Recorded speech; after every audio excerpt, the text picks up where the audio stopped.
My guess for this man is he's an absolute mad lad Chad. And hopefully not a traitor. My favorite heroes of the Horus. Sounds like he's not a traitor. Ooh. The wolves would be loosed again. Now that line goes hard. No notes. No notes. Perfect. No note. Well, maybe you shouldn't have betrayed your dad. That's what you get, bitch. Gilliman once again proving why he is the #1 Chad. We are finally watching it. Make sure you grab some popcorn and a drink or something. Something to snack on. Well, I will not have anything to snack on. Maybe I should. Maybe I should grab popcorn. No, that would be annoying for you as the viewer. But anyways, we're here finally watching The Emperor of Man 2, Heresy and the Imperium by Lewitton after probably way too long of a wait. Most definitely in terms of the algorithm. Probably should have watched this hell of a lot sooner, all the way back in probably like February, back when the algorithm was kind to me. It has not been kind to me here in April thus far. I'm not sure exactly what day I will be uploading this video.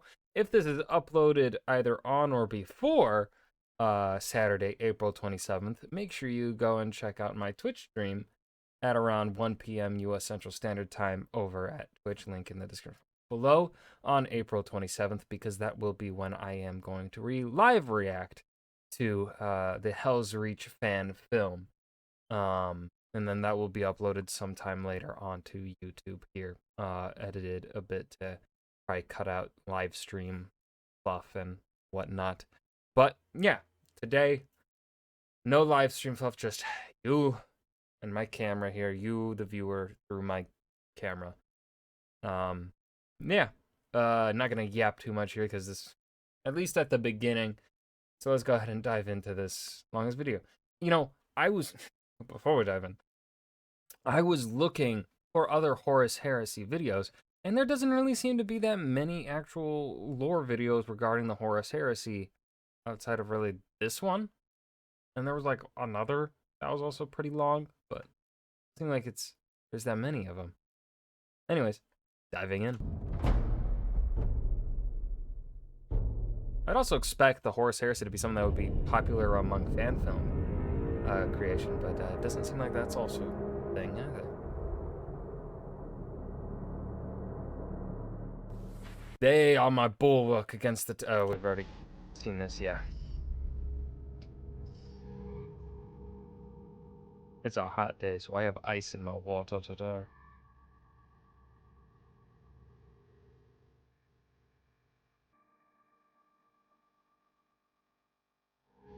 Emperor of Man.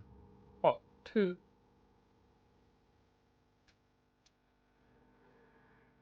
Humanity is entering the 31st millennium.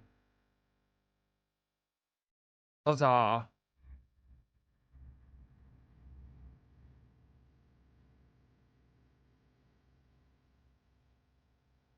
The Emperor's crusade to reunite humanity is a resounding success. Huzzah!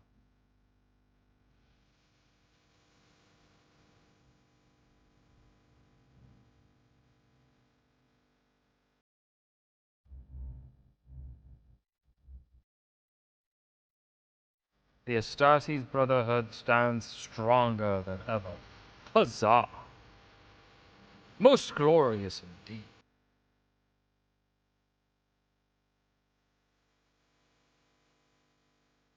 Nice armor, broski. Humanity stands at a crossroads. Total victory and reunification of the human race is a near certainty. Nothing can stop us. Or so do you think? Then Horus does a little stabberoo. That's that. Gorgeous.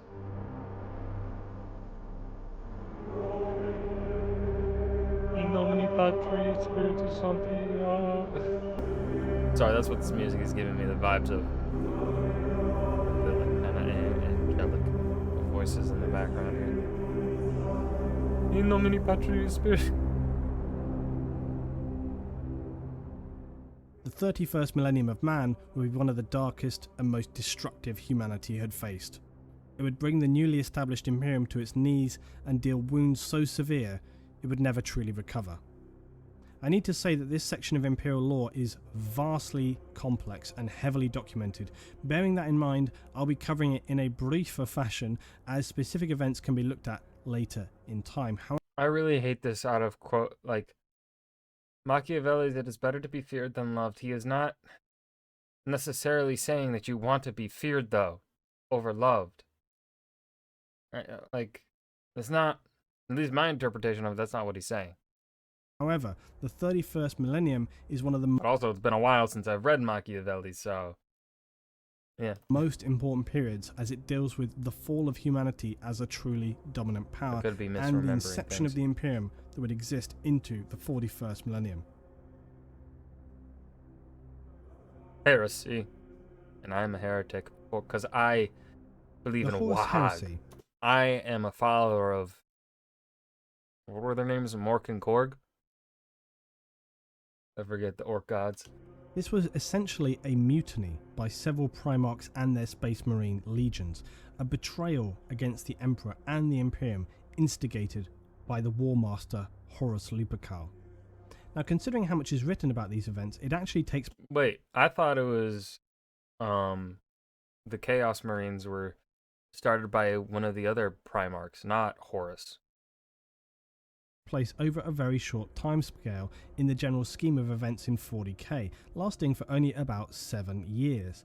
As I already outlined, this rebellion ultimately was orchestrated by, at this time, the unknown forces of chaos, yet there were many secondary factors, and arguably, even without the influence of chaos, it seems possible that these events could have taken place without dark suggestions from the warp, albeit likely to a lesser extent. The Emperor's return to Terra to establish new projects that, for whatever reason, he was unwilling to also share with even Horus or any of the Primarchs, left them feeling set aside and cast out from his circle of trust. Oh, they got jealous. This would lead to feelings of resent or in some outright anger and disgust. This was less though about ego or pride than it was trust, although there is no doubt these emotions were an element in play. Primarchs, despite their demi-godlike stature and ability, were fundamentally human at the core. It was more about their deep connection to the Emperor, and perhaps that they saw themselves not as equal, but at least on a similar level to him. His retreat to Earth and abandonment of them at this... I would say that they probably more so... I don't know, my interpretation of them is that they probably... that the Primarchs, at the very least, would have felt genuinely like the Emperor's sons. Like they were his children, his offspring, his. And so, like, I can understand that feelings of resentment, especially, that's something that can especially happen with children when it comes to parents, especially when, you know, they have siblings. It can be a tricky road for parents to navigate, right? Because some children will sometimes get the feeling of, you don't love me as much as my brother or whatever. Of course, what a parent should say is, I love you both for different reasons. You both are your own people, and you bring something unique to the world, and I love you for those reasons. Some days, and this is getting into therapy talk that I've heard from a therapist, but essentially it's like, you say, I love you for some days you're easier to handle than him and some days he's easier to handle than you. It's not like I don't love one of you more than the other. Anyways, yeah, the Emperor should have gone to therapy with his children. This juncture certainly left them feeling consigned to the rest of humanity. These feelings were surely only fragments of doubt, not an outright stab to the heart, but nonetheless, the seeds of mistrust were sown, and those chinks in the armour of the Imperium were exactly what the dark warp entities of chaos looked for. Another factor in the resentment and frustration felt by the Primarchs and some higher officers in Space Marine legions would be the Council of Terra. This was a governing body charged with the administration and infrastructure control of the Crusade and Imperium as a whole. It was controversial among the Astartes as it comprised an all-human council. Primarchs and Space Marines alike were not given permission to sit with the Terra Council. Their role was for that of war, and all military matters were handled by the War Master. One of the most primary council members was the previously mentioned Malcador the Sigillite. Malcador was no simple man though. He was a psyker of immense power and used these abilities to reach out into the vast realms of space. He was a close aide to the Emperor during Earth's unification wars and is said to have formed the Administratum of Terra. So he is no mere administrator, but a vastly important figure, as important in fact as any Primarch. Some of the Emperor's sons though did not feel that the Imperium should be run by human bureaucrats, and so the Council of Terra would become another chip on the shoulder and a contributing factor to heresy. One last and specific act though. And that's something I think you often see with people that are more militarily focused, that, you know, essentially are bred for war. And I think you see this among, you can see this somewhat happen with veterans in our real day, where because of in which the military works, they kind of, that becomes the familiar to them. So then when they see the civilian administration, they kind of get a bit of a view on it. And they're like, the military would have handled this better. But of course, the reality of the situation is that a civilian administration is going to handle some things better than a military administration would do, and vice versa, right? That's reality. There are going to be chinks in all of chinks in the armor, whatnot. Would turn at least one Primarch away from the Emperor and continue to raise doubts in others. The disciplining of Lorgar. Lorgar was the Primarch of the Word Bearers, or as they often referred to themselves, the Bearers of the Word. The word referred to is the Emperor's word. However, the Word Bearers were almost fundamentalist in their beliefs. Lorgar believed with every fibre of him that the Emperor himself was a divine being, one true god of mankind. They believed this to the core and preached it across their homeworld as well as any they encountered during the expeditionary crusades. But the Emperor had long since outlawed any concept of belief and religion, imposing a strictly secular rule of law in the Imperial Truth to create a constructively rationalist society. For the longest time though, problem with this though is that I personally believe inherently humans cannot be logical. We can't. I truly, like, especially as I've you do research on the brain, how therapists talk about, you listen to how therapists will talk about the brain, specifically one called Dr. Mick. He's on Twitch. He plays video games and stuff, and he also uses it as a means to connect with the audience and talk about therapy and whatnot. The way in which he talks about it and is described is like, the brain is not a logical thing. The human brain, at the very least, is illogical. We have to, of course, do our best to remind it consistently that it is being illogical. But again, humans, we can't be logical. We cannot be, at the very least, we certainly cannot be purely logical thinking things. So this kind of society that the Emperor is trying to establish here is an impossibility. These religious emanations were suspected and tolerated by the Imperial Council, and even to an extent by the Emperor. Eventually, however, the Word Bearers came under closer scrutiny by the simple fact that by comparison to other legions they were unbearably slow with their conquest rate during the Crusade. An investigation fleet was sent by the Imperial Council to establish what was causing this slow progress. On arrival at some of the conquered worlds of the Word Bearers, they found their answer. To the fleet commander's horror, they had discovered that the Word Bearers had been spending years indoctrinating and converting the worlds to the illegal and false faith of the Imperium.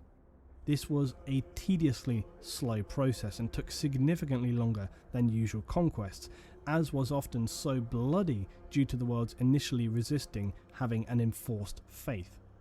This egregious practice was considered an abject failure of duty by the Imperium and the Emperor himself. Worse still, it came to light that the word-bearers had been employing a standard practice to execute those who did not renounce their faith and accept that of the Imperium and Emperor as the divine faith, which only served to pour more fuel onto the flames of outrage. That's not good. The Emperor was absolutely enraged by this notion that he should be worshipped as a god, and the actions of the word-bearers in his... Well, to be honest here, Mr. Emperor, this is going to sound like heresy. I'm going to get in trouble. A lot of the things that you do and the way in which you act do very much lend itself to the idea of godhood. name, slaughtering those who refused to accept the Emperor's divinity, stank of the religious excesses that had so often poisoned human history, and the Emperor had witnessed firsthand throughout the ages. So the word-bearers had not only broken his principal rules, but also wasted vast amounts of time and resources. All the worlds they had brought into the Imperium had to be purged in an extremely traumatic process, wasting more lives and more resources. To balance these incomprehensible actions, the Emperor would publicly humiliate Lorgar. To publicly reprimand a Primarch in front of his Space Marines and even present humans was an unprecedented act, and it cut Lorgar to the core. In one encounter, his faith was publicly ripped from him by the Emperor, and all the worlds they had conquered were to be purged. Lorgar was beside himself, as were all the word-bearers, to not only have their faith burned away, but to also know that all their years of efforts counted for naught was an unbearable burden to carry. It is said that the Emperor did not want to break and ruin the word-bearers or Lorgar. He was not vindictive in that way. He wanted to merely set them back on the path to being an effective force for the Imperium and mankind. To cure this corruption, the Emperor turned to the glorious Ultramarines and Robert Guilliman, known for his exceptional tact and unflinching loyalty to the Emperor. The Ultramarines were the word-bearers' mirror and shadow alike in so many ways and different in so many others. A living example of what the word-bearers had the potential to be. The Emperor ordered a task force comprised of Ultramarines, his elite personal bodyguards, and the Imperial Council regent Malcador the Sigillite. Their mission? To raise the capital city of the planet Kerr to the ground. A planet of high importance to the word-bearers, who considered its capital, Monarchia, the perfect city because of the citizens' intense religious devotion and the sheer number of cathedrals. Hold on, are those orcs? Those are my boys. No. No! Not my wog! No! And monuments dedicated to the worship of the Emperor as the god of humanity. Following a temporary mass evacuation of bewildered human citizens who could not understand what crime they had committed, sent out distress signals to the word-bearers, who they considered to be angels. The Ultramarines, though, continued their mission and engaged in the orbital destruction of Monarchia. The Word-Bearers Legion arrived to answer the distress calls of the planet, only to find to their utter confusion the Ultramarines in orbit. Oh no. Yeah, no wonder no wonder the heresy happened. Like, okay, that's a lack of fucking communication there, Emperor. Like obviously they still would have been very pissed to be told, hey, yeah, we're gonna blow up your fucking main city, because of what you have done and the way in which you have indoctrinated these people forcefully. But also to not tell them at all only makes the problem a whole lot worse. This is I very much dislike the miscommunication trope. And I don't know exactly if this would fall under the miscommunication trope, but I'm gonna put it in the miscommunication trope anyway because I can. And I think this is one of those times where I think it would work for my personal taste. This kind of, just because of how things have been set up thus far in regards to the word bearers and the Emperor's reactions to things and whatnot. The word bearers were ordered to assemble planetside. 100,000 Marines were ordered within sight of the smouldering, razed ruins of Monarchia, where the Emperor himself stood. The word-bearers were forced, along with all others in attendance, including Lorgar, to kneel before him in the ashes of the city, which stood for all they had believed. And again, this is very much like, how exactly does this disprove? Like, this is essentially showing your ultimate authority. Showing, like, hey, yeah, I have the power here. That's very much a god kind of thing to do. And done in the name of the Emperor and the Imperium. He explained to them in no uncertain terms that they had failed in duty, that their efforts had been futile, and wasted beliefs were an abhorrence. He was no god, no angel, no divine being, but a man. No such belief would be permitted in his Imperium. The Emperor departed, leaving a Primarch humiliated and a legion humbled. Lorgar was physically and psychologically numbed by the Emperor's actions. The razing of the city of Monarchia was a trauma almost too great for many of the word-bearers to cope with, and had it not been for their strength of genetics, they would have likely been mass suicides and insanity. Lorgar himself, though, fell into a deep melancholy that would burn harder and brighter within him as days turned to weeks turned to months. Why is this sequence of events so important? In the future years of the Imperium, it was said that all that would later come to pass was born in this microcosm, that the mission and humiliation carried out here would be recalled as the catalyst of a galactic civil war. Yup. The ruination of the word-bearers is critical in understanding the next sequence of events. They were left reeling from the events on Kur, as well as the ritual humiliation and destruction of the Legion's faith. The fate of the word-bearers at this time is sketchy due to the destructive nature of this period and the events to follow. But it is known that they disappeared for a time, seemingly lost in a whirlwind of confusion, disillusionment, and even rage. The Emperor's hope that they would be set straight on the path of the Imperial truth was flawed, and their resentment hugely underestimated. Instead, they withdrew, wandering the galaxy, seeking, waiting for a light of clarity to guide them. It seems likely that Lorgar's fall began after Monarchia, that the dark powers of the warp reached out to him in his despair and offered him that which the Emperor had denied him, a divine power to believe in. It is not known whom these voices that counselled him were. It's possible. I feel like if there were anything within the Warhammer 40k universe that I would probably be actually really interested in reading, it's kind of giving me the vibes here that it would probably be the Horus Heresy, because this is very much like, it is very much giving me like that human element to it.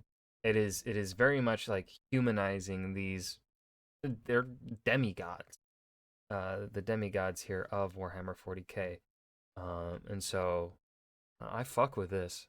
I like this a lot. But entirely so far. speculative that, as with Horus later, some of his closest officers, such as Erebus, the word-bearer's first chaplain, would be the first to be corrupted and then begin the spread of darkness. What is certain, though, is that when the word-bearers reappeared to rejoin the Great Imperial Crusade, they appeared to be refocused as the Emperor had hoped. But this was far from the truth. The word-bearers now no longer served the Emperor or humanity, and were the very first Space Marine Legion to fall to the darkness of chaos. The war between humanity and chaos would still not come until more of the Emperor's crusading forces had been seeded with dark betrayal. Horus Lupercal, favourite of the Emperor, War Master of the Crusade, would become the apex of these events. The real treachery would begin on a small planet named Davin. This world had been easily absorbed into the Imperium by Horus and his legion, the Lunar Wolves, some 60 years previously. The warrior people living there quickly realised they were outclassed and bowed to the powers of the Imperium. Horus was impressed with their realism, honour and strength. Spending time there, the Lunar Wolves brought away from Davin the concept of the Warrior Lodge, a close clique of senior brothers who would share their knowledge and opinions evenly, without rank obstruction. The concept of lodges, guilds or clans within a legion or imperial force was strictly outlawed by the emperor as something which could brew dangerous opinions and dissent, as evidently turned out to be the case. Horus decided that he knew better. Now, Erebus, the aforementioned first chaplain of the Wordbearers, was at this point fully corrupted by chaos. Oh. He reported to the Lunar Wolves that Commander Temba, the governor of Davin, and his forces had turned renegade and dug themselves into a fortress on Davin's moon.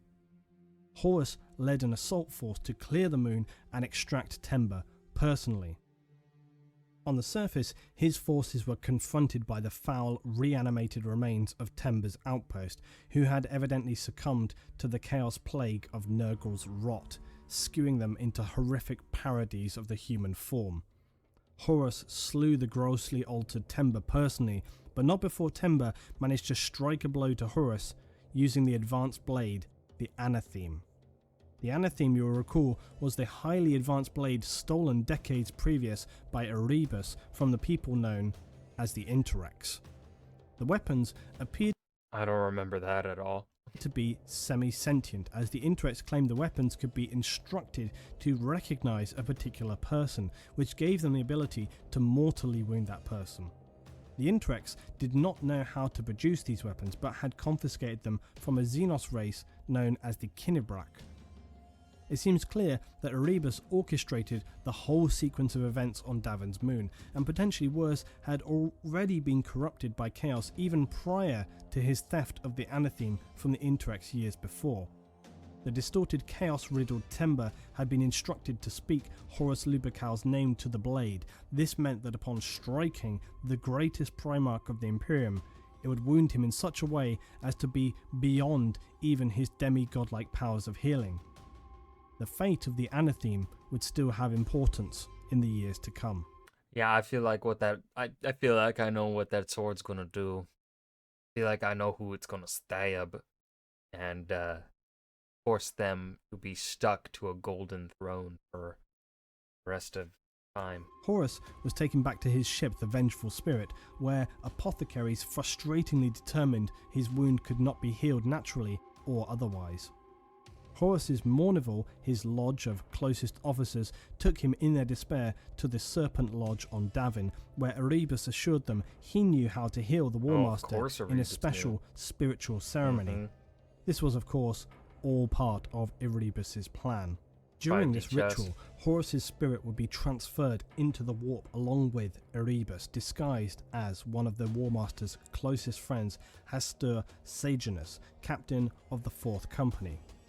This out-of-body experience showed Horus a terrifying vision of the future, which unbeknownst to him were caused by his very actions, bringing the Imperium into an age of repressive, violent and superstitious regime where the Emperor and some of the most loyal Primarchs were worshipped as divine beings by the fanatical and ignorant masses of humanity. The Chaos Gods portrayed themselves as the victims of the Emperor's psychic might, who had been suppressed throughout the ages and had no interest themselves in controlling the material world. Horus, already having grown jealous and deeply resentful of the perceived poor treatment at the hands of the Emperor, and was one of many of the Astartes legions afraid of the concept of a peace wherein all for which they had fought would be turned over to weak-willed mortal men, whilst his legions were cast aside and left as peacekeepers without a purpose. These were the Emperor's wishes. For you see, the Astartes were always a tool to save humanity and bring power back to mankind, not just to subjugate it. Horus, in his weakened and embittered state, was very suggestible and would accept this twisted and misunderstood prophecy. But there was one thing Erebus had not counted on. Horus's brother, Magnus the Red, Primarch of the Thousand Sons, a legion and chapter who had widely embraced psychers and their... Why the fuck does he have horns for nipples? That's just weird. ...unique powers, had continued to study the forbidden arts of warp manipulation and sorcerous powers.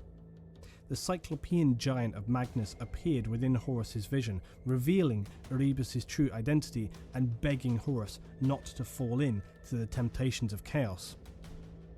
It was all in vain though. Horus had by now already decided that if anyone deserved to be worshipped as a god, then it was he.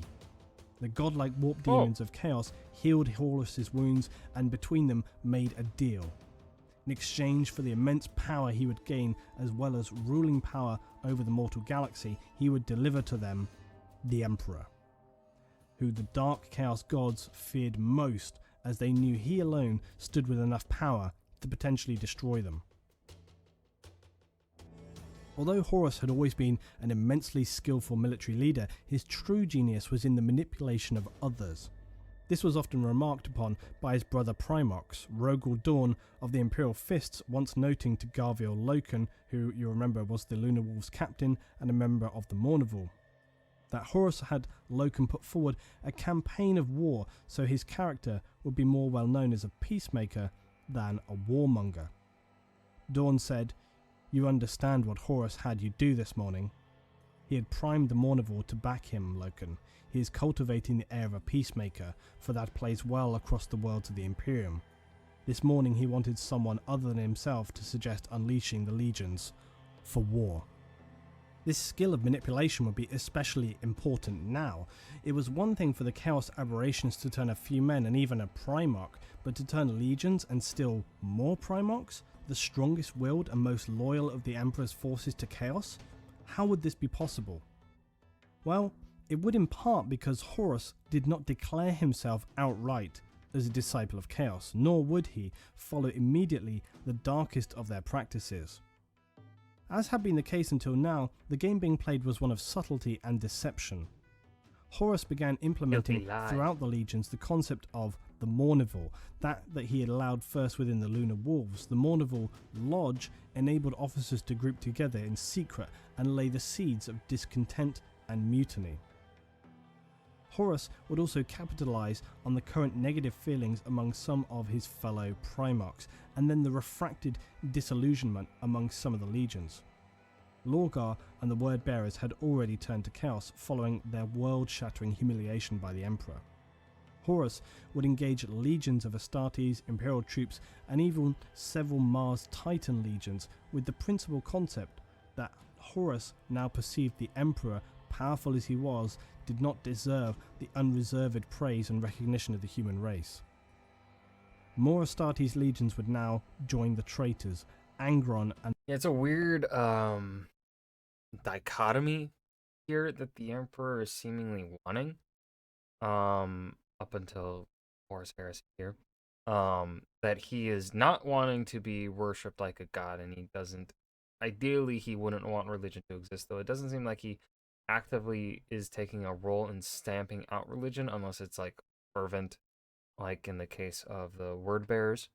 But he isn't,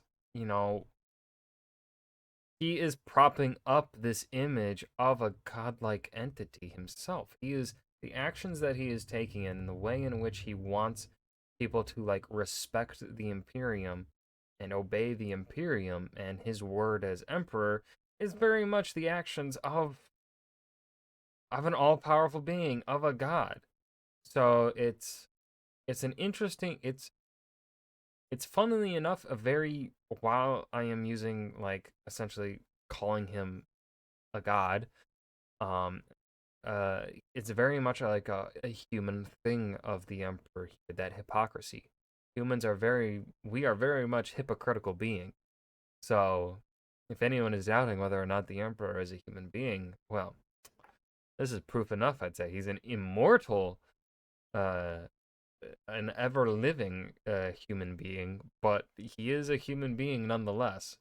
At least in my opinion on how humans are super hypocritical with their own innate kind of feelings and morality. And the World Eaters, Mortarion and his Death Guard, Fulgrim and the Emperor's children were among the first to side with the War Master. Others would later fall, including the Iron Warriors, Night Lords, Alpha Legion, and lastly, the Thousand Sons. It had become clear that the Primarchs were far from the perfect demi-godlike human form they were perceived to be. Although technically each Primarch was physically and mentally godlike compared to a standard human, they still bore all of humanity's virtues as well as their flaws such as ego, greed, envy, arrogance, rage, and more besides. These superhuman warriors were meant to be the saviors of mankind, but instead they could be the downfall of everything that had been salvaged and achieved. The Thousand Sons Legion would be a particularly tragic story.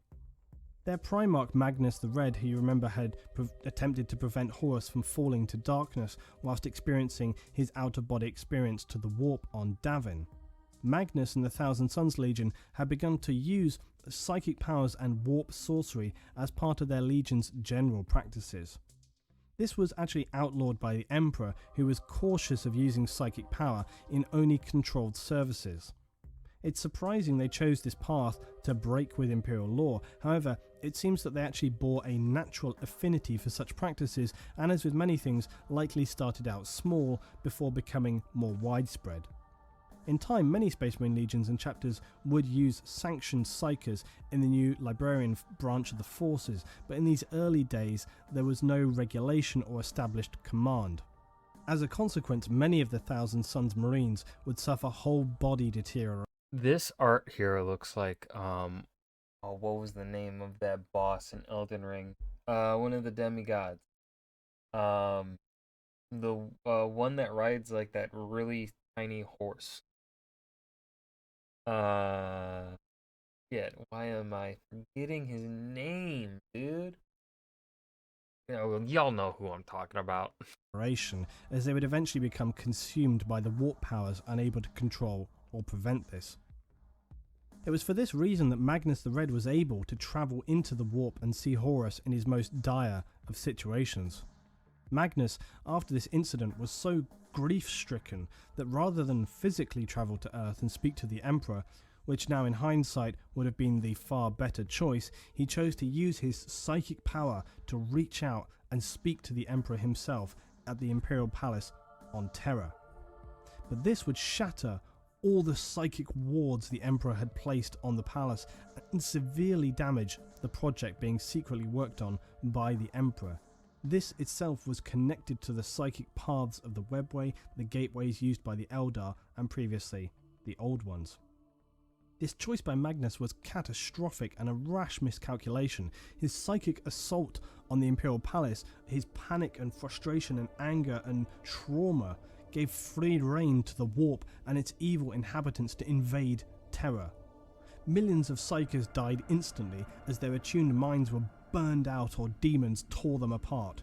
Warp storms consumed entire settlements, shockwaves flattened structures around the world. Having strictly outlawed Magnus's use of sorcery and refusing to believe that Horus, his most trusted son, would betray him, the Emperor concluded wrongly for the traitor to be Magnus and the Thousand Sons.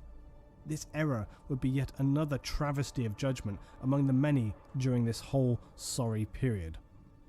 The Emperor ordered Leman Russ and his Space Wolves to engage and destroy Magnus and the Thousand Sons. But Magnus, now defeated physically and mentally, cast out by his father, they were turned away from the Imperium and into traps to entice them into the darkness of chaos. Horus was all too aware that there were some Primarchs and Legions too loyalist to ever be persuaded away from the Imperium, such as the Imperial Fists, Ultramarines, Blood and Dark Angels. Horus would instead send these legions far away to the far reaches of the Empire on missions designed to keep them busy, while the traitors would descend on Earth to destroy the Imperium and, most critically, the Emperor himself. Scumbag. As we outlined earlier, there would now take place many events which would lead some further astray and for the Emperor to become more aware that something was extremely wrong in the Imperium. These can be covered in more detail later. Magnus of the Thousand Sons was for the Emperor, as far as he was aware, a lone corrupter, distorted by his unlicensed use of the warp. This, of course, was sadly the extreme opposite of the actual situation, but the extreme destruction and loss of life on Earth after it had been contained, as well as the damage to the Emperor's ongoing Gateway project, would be enough to cloud his judgment. Horus, though, would now move up to expand upon the early seeds of betrayal in the following campaigns of the Istvaan system. Horus would order the virus bombing of Istvaan III, a planet that had declared itself separate from the Imperium. Many Loyalist Marines from traitor legions were actually planetside when Horus and the orbital navy performed exterminatus on the planet, killing all 12 billion inhabitants, including the Space Marines from multiple legions. Horus watched from orbit, declaring, "Let the galaxy burn." That's fucked up, homie. That's real fucked up. The virus bombs laid waste to the planet, devouring any organic material they encountered, disintegrating humans and seeping into the suits and armour of any Astartes. The storms of the virus raged until the planet was nothing more than a barren desert. The few remaining Loyalist Space Marines would eventually be butchered by their brothers until Horus ordered an orbital bombardment until nothing remained alive on the surface of Istvaan III. Enter Captain Garrow of the 7th Company Death Guard Legion. Nathaniel Garrow is one of My guess for this man is he's an absolute mad lad Chad. And hopefully not a traitor. my favourite heroes of the Sounds like he's not a traitor. Horus Heresy, and perhaps all of the Warhammer 40,000 universe, namely because he was fundamentally responsible for saving the Imperium. His Fucking mad unwavering lad. loyalty and strength of character, which apparently went beyond even some of the Primarchs. He is also a legendary character of the age because of what he would become later after the period of Heresy, but again, that is another story. Oh, you can spoil it now. Garrow bore witness to the massacre on Istvaan III and was quick to understand the real horror not only of this specific event but what was happening at large. Realizing that he would have to escape not only the fleet of the War Master, the sons of Horus, previously the Lunar Wolves, and the Emperor's children, but also his own legion, they would make a warp jump aboard an old fleet ship, the Eisenstein. The music is getting Without intense. having time to chart its route or destination, this left them then marooned, as well as being subject to multiple attacks from the warp by the dark forces of chaos and the specific deity Nurgle, who had corrupted and mutated his own Death Guard legion. Despite all this, they survived and proceeded to detonate their ship's core in the vain hope of attracting a ship to come and rescue them. Luckily for the crew, they succeeded, and the vessel approaching turned out to be an Imperial Fist's Astartes barge containing none other than the Primarch Rogol Dawn himself. Trying to convince Dawn of Horus and the other legion's betrayal, though, was a near impossible task. The suggestion sent him into such a fit of rage he nearly executed Garrow on the spot, and would have been doomed to failure were it not for the Remembrancers. The Remembrancers were an order of historians, journalists and civilians from Earth at the time who were sent along with the expeditionary fleets of the Great Crusade. Their function was to chronicle deeds, events and generally record the history so that we could then hold that for the future Imperium of Man. Remembrancers were generally seen as very reliable sources of information, especially those who had any psychic capabilities, if they were psychers, and could actually record information simply by visualizing that, by seeing it. And when Rogol Dawn could actually see the events that had unfolded, he had no choice but to accept them. Returning to Terra, Dawn would speak to the Emperor, and finally the betrayal and heresy would come into the light. Garrow, though, in immense frustration despite all his efforts, was not able to speak to the Emperor himself, but was stationed on the lunar colony along with the remaining Loyalist Death Guard and Imperial Navy crew of the Eisenstein. The Imperial forces on Earth considered their presence too dangerous to allow them to roam freely. Horus Lupercal had now extinguished the last shreds of loyalty from the 3 legions under his command, who were now complete in their misguided transition to chaos. His next target in the campaign was Istvaan V. Here, he would establish a command post and reinforce. Horus here has a really strong hatred of Istvaan. If you're named Istvaan, fucking good luck. His position. The Emperor, now in a fit of despair and rage at the actions of Horus, commanded 7 legions of Astartes to attack and subdue the traitors, and subsequently return them to Terra to face their actions. However, unbeknownst to the Emperor, at least half of these legions had already been deceived and strayed from loyalty to the Imperium. They had not yet made their stance clear, but represented a dangerous deception to the Imperium. The first wave of attacks to Istvaan V were carried out by the Loyalist legions, the Salamanders, the Raven Guard, and the Iron Hands. Horus had already been passed information of their landing sites, and this would cost them horrific losses at this initial contact. That's not good. Worse would come though. The 4 remaining legions to attack were no longer loyal to the Imperium. The Night Lords, Word Bearers, Iron Warriors, and Alpha Legion descended to attack in a brutal combined assault, slaughtering the remnants of the 3 Imperial legions. This event would be known from here on as the Istvaan V drop site massacre.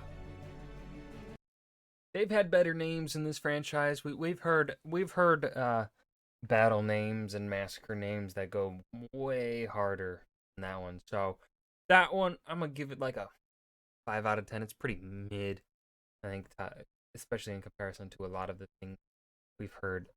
What kind of names we've heard in this franchise thus far. Things looked dark for the Imperium. The strongest legions were still tasked to the fringes of the galaxy, and there seemed little to stand between Horus and his now 7-strong fleet of Astartes legions. Not to mention the further forces of corrupted Imperial Navy, the victorious Dark Mechanicum, who were fighting the Schism of Mars, a civil war between factions on Mars loyal to the Imperium and Horus, and now successfully they had won their campaign there.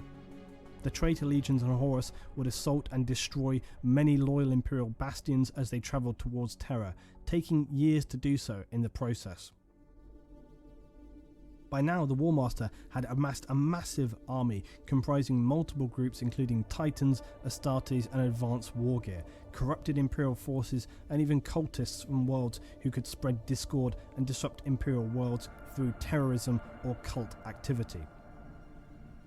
The Word-Bearers especially revelled in this, often finding that their worlds, previously they converted to the divinity of the Emperor, were more than willing, within a fairly short space of time, to worship them again as gods or angels, and were a great asset to factor into their battle tactics and use where appropriate these. But how'd you convince them, like, yeah, the dude we had you worshipping, don't worship him no more, he's betrayed us, God has betrayed us. How'd you convince him of that? No. Expendable, gullible souls to support their forces.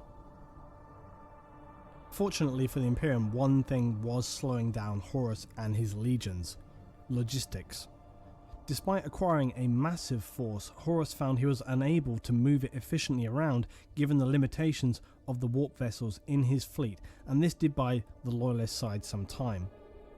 There is one other unmentioned force Horus found available to him, that of the warp demons themselves. However, interestingly at this time, despite many Space Marine legions pledging themselves to Horus and to Chaos, they still viewed these creatures as dangerous warp phenomena and opposite to their principles.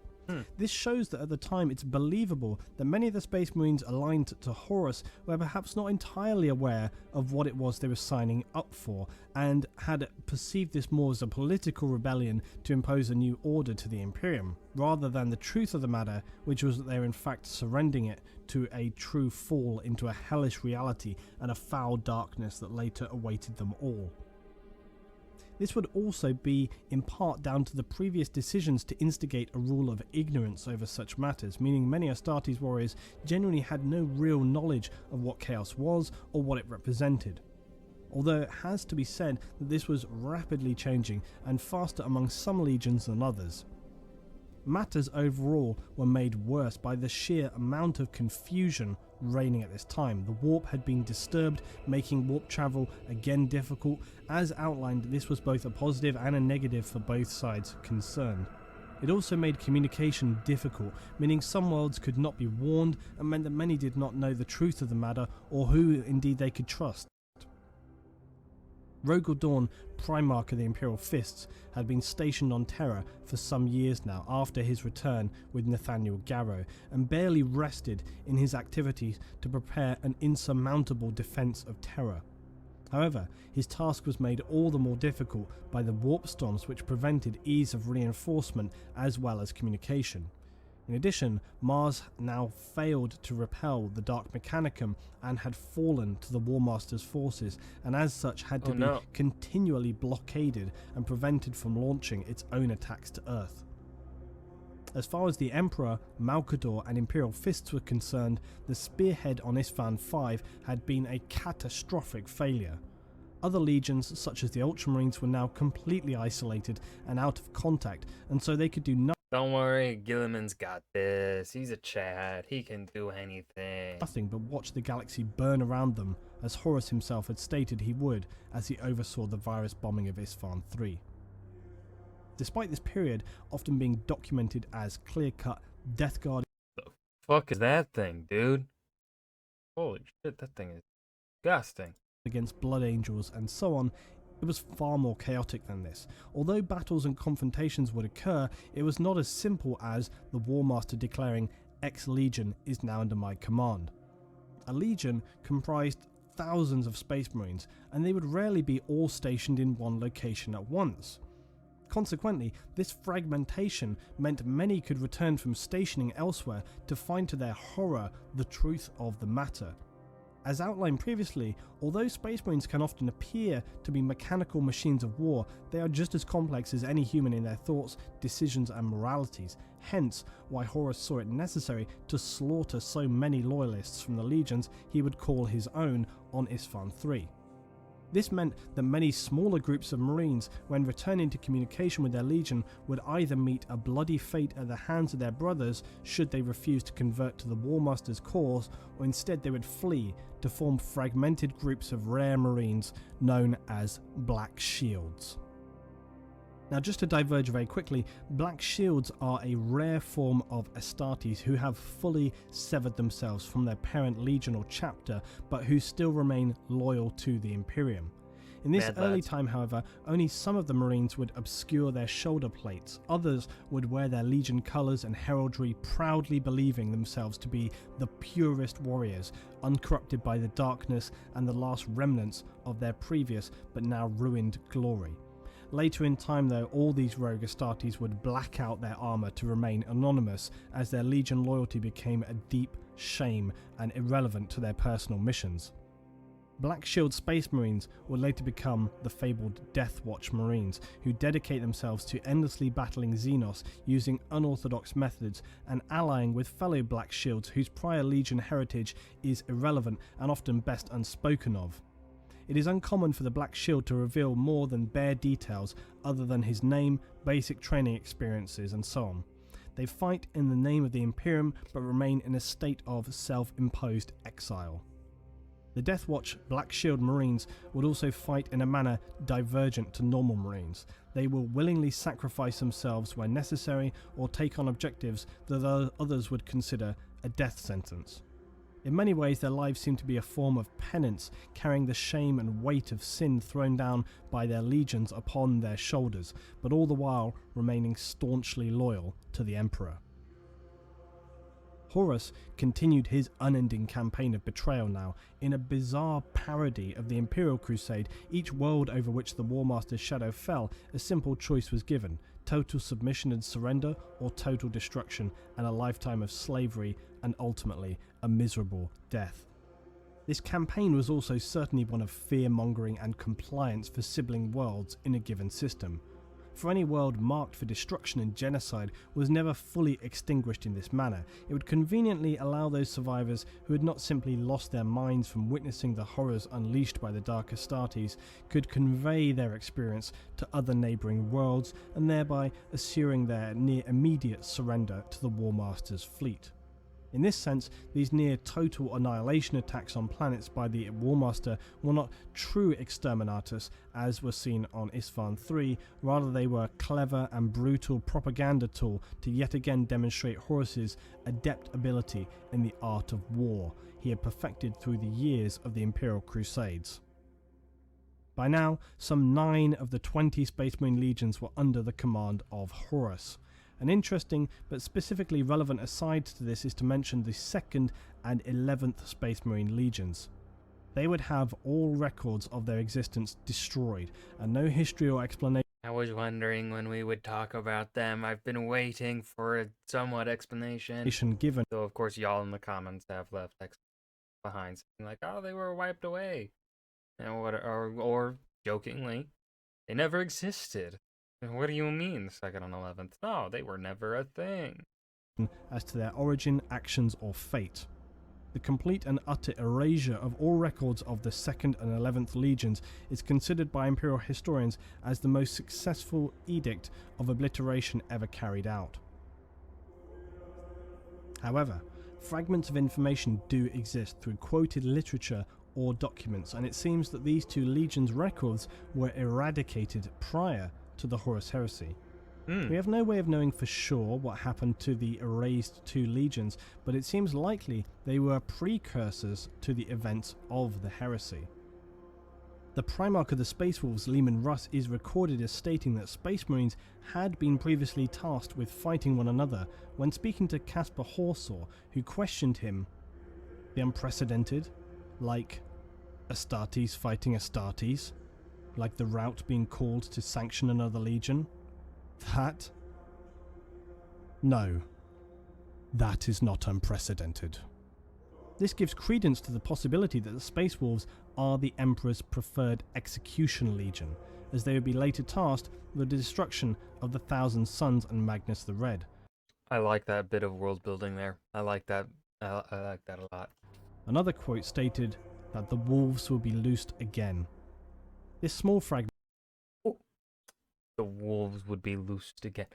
Now that line goes hard. No notes. No notes. Perfect. No notes. Suggests it is not the first time they'd faced such a mission. Malcador the Sigillite and Rogel Dawn of the Imperial Fists would also shed some fragmented light on this history. Malcador would say, Horus has 3 of his brother legions with him. You have your fists and 13 others. Would that it were 15, mused Dawn. Do not even think it, my friend, warned Malcador. They are lost to us forever. I know, said Dawn. A conversation between Primarch Rogel Dawn and Malcador the Sigillite, and this leads us to speculate that a great darkness caused them to be lost prior to heresy. But the most telling of all would be part of Horus's vision during his out-of-body experience on Davin, where he would have, among other delusions, a reminiscence back in time to the DNA laboratories of the Emperor. We know that the warp creatures had originally scattered the Primarchs, so it seems entirely likely that this vision was at least in part accurate. Horus would describe that.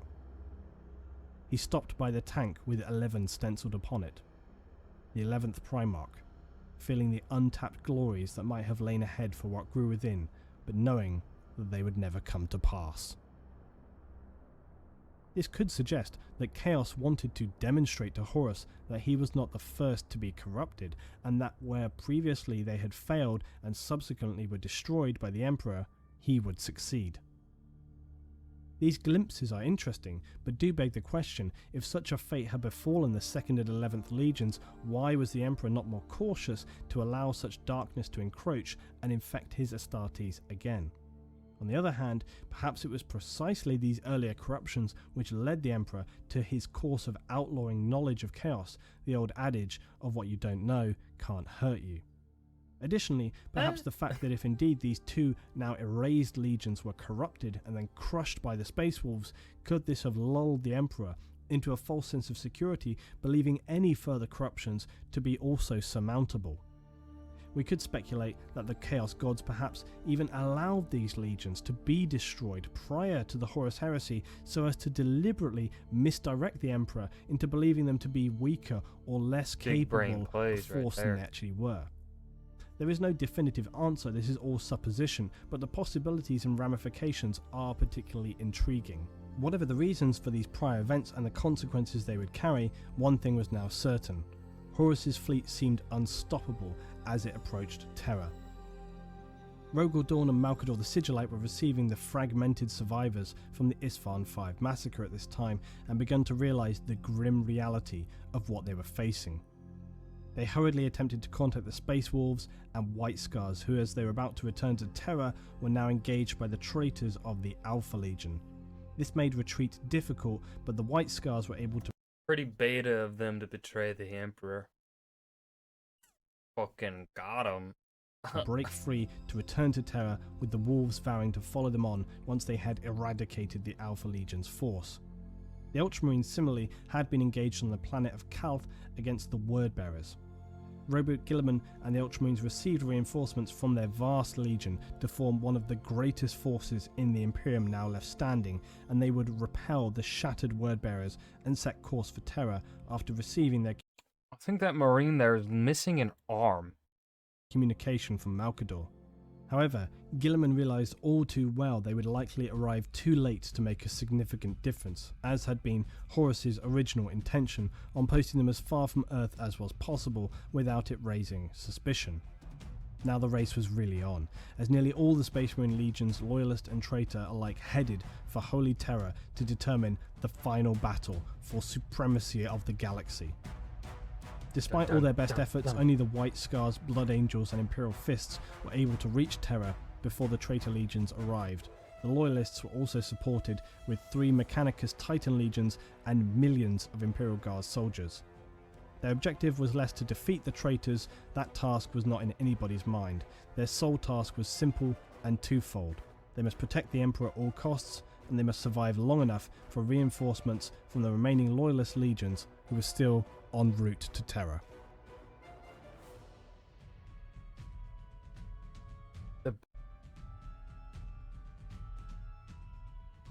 The Battle of Terra began as expected, with mass orbital bombardments from both the surface to orbit and vice versa. Luna, the Imperial Naval Station, also launched massive attacks with its huge orbital defense system, which sustained the traitors with heavy losses, but sadly not heavy enough to make any significant impact. Oh, darn. Horus would destroy first the lunar defences and then the ground defence systems on Earth. It was now open to attack. The first drop pods landed on Terra, carrying the corrupted hellish Chaos Marines who battled the Loyalists for every step of ground they took. In securing the docking port's planetside, the traitors were able to reinforce with thousands more Marines along with the corrupted Dark Mechanicum Titans. Cultists also practiced their invocations, which brought demons large and small out from the warp and into reality, unleashing their horrors on the Loyalists, both Astartes and Imperial Guard alike. The forces of Chaos assaulted the Imperial Palace relentlessly, some being led on by the Primarch, now turned demon Prince Angron of the World Eaters. Angry But boy. each time they attacked, the Blood Angels led by their Primarch Sanguinius would repel them. The White Scars Legion attempted to draw the Dark Forces away from the palace, but each time would be forced into submission, retreating back into the relative shelter of the palaces. Horus, frustrated at this point, and all too aware he was running out of time, ordered one of the Titan legions to demolish entire sections of the Imperial Wall. Despite grievous losses, the Titans, led by the infamous Imperator-class battle titan Disarray, smashed breaches in the Imperial Palace's defences, which the traitors then flooded through. Jakati Khan, Primarch of the White Scars, decided at this time on a change in tactic. Instead of trying to repel the seemingly endless forces of Chaos Marines, he swept a lightning raid to the Lion's Gate spaceport, catching the traitors at the port completely off guard. They were able to secure it quickly and reactivate the orbital defences, which began immediately destroying all descending traitor drop pods and landing transports. Big In brain. a single action, they had cut the reinforcements of the traitors in half and dealt a substantial blow. They also tried to fuck secure with the that dude. second main Hell yeah. port known as the Eternity Wall, but were unsuccessful as the Chaos Forces had now reinforced their positions. The battle at the main palace was not going well now either, and the Loyalists had been pushed back to the Eternity Gate, the sole point of entry into the inner sanctum of the Imperial Palace. The Marines, the Blood Angels and Imperial Fists were to hold back the attacking Chaos Forces, while the remaining Loyalists made it through the gate to safety. Sanguinius, the Blood Angel's Primarch, would now face a terrifying prospect as he flew against a greater demon of Khorne, clashing together head-on as they battled in the air, flying above the mortal forces in a ferocious and blurring battle of godlike ability. Sanguinius would ultimately be victorious, breaking the demonic creature and throwing its shattered body to the howling heretics below. Mad lad. The Warp Gate project the Emperor had secretly been working on resided in this chamber, and it now risked becoming their undoing. Initially, it required only a small portion of the Emperor's psychic attention, but after the damage wrought by Magnus of the Thousand Suns in attempting to reach the Emperor, it subsequently was damaged so badly that it required a significantly higher proportion of the Emperor's powers to keep it closed. Combined with the fact that the forces of Chaos were fighting to use this portal, it became an immense burden to maintain it safely. The Emperor now called on Malcador the Sigillite, informing him that he was required to take his place on the psychic amplifier known as the Golden Throne. This provided the psychic shielding needed to protect the new... Man, his name's Malcador. And look at the way he looked. I don't trust this motherfucker. Human-built sections of the webway, which had been the Emperor's secret project and was intended to be the final gift to humanity before the Horus Heresy had begun. The Emperor's original choice of his replacement on the artifact had been Magnus the Red, but now Malcador was the only legitimate successor, being one of the few human remaining psykers with enough strength to carry out the duty. In the final days of the siege, the Emperor ordered Malcador to summon 12 men of character, skill, and determination. These would be tested and trained to become an elite group of investigators intended to root out treachery across the Imperium and in the centuries to come to prevent any event like the Horus Heresy from occurring again. This would become the earliest stirrings of the Inquisition and also later the highly secretive chapter known as the Grey Knights. The Emperor also told Malcador to steel himself as he would need to prepare to make an unbearable sacrifice. Malcador would return from his mission to recruit the foundation of the Inquisition. Using his powerful psychic subterfuge, Malcador and his new recruits were able to pass unscathed through the battle lines and come before the Emperor within the inner gates of the Imperial Palace. Malcador brought before the Emperor his 12 men to be judged for their suitability, and the Emperor saw that Malcador had chosen wisely. Of the 12, 4 were mortal lords and administrators of the Imperium, possessing an inquisitive nature and unyielding strength of mind. The other 8 were space marines, whose abilities were as peerless as their dedication to the Emperor. Some marines were from legions that had abandoned the Emperor in favour of Horus's dark promises, but these battle brothers had never lost their staunch loyalty and had fought the heresy from within in many ways, and they were the truest expression of the Imperium and carried an even stronger will than their Lord Primarchs. Okay. Malcador the Sigillite ascended to the Golden Throne, replacing the Emperor who stood before his loyal captains, Rogel Dawn of the Imperial Fists and Sanguinius of the Blood Angels. Malcador could no longer physically speak, his mind consumed by the concentration he had to bring to bear in order to control the tempest of psychic forces consuming him. The Emperor directed the attention of the 2 Primarchs, the demigods of mankind, to look upon this mere mortal. Malcador, a powerful psyker, but not an Astartes, not a Primarch, just a man. The Emperor declared to them, "Behold, the greatest sacrifice of our age. Malcador the Sigillite is no more.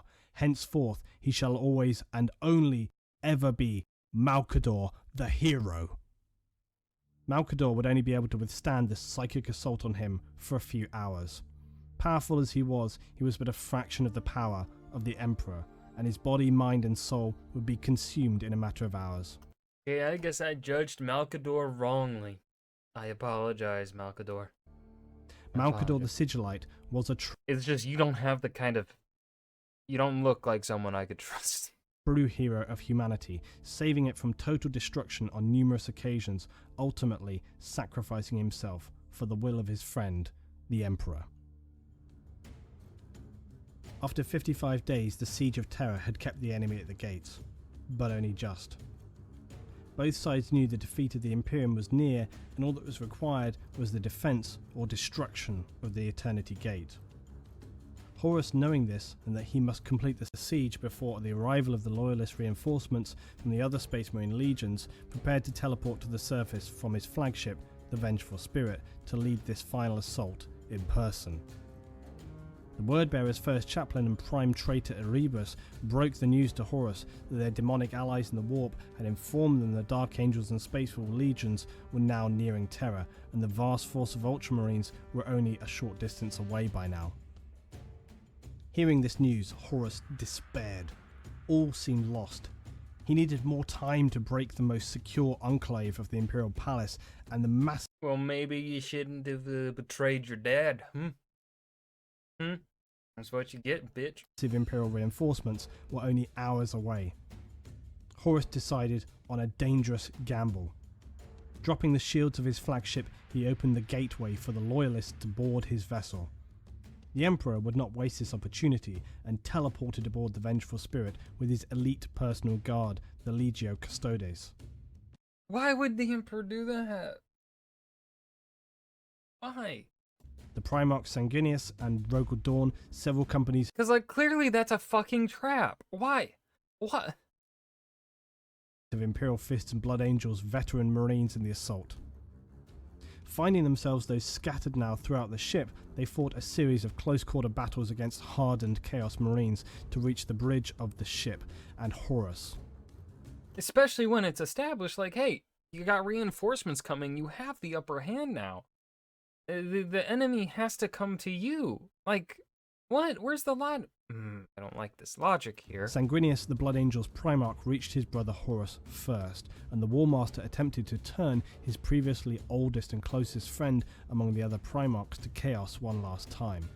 When Sanguinius refused to be corrupted, Horus attacked.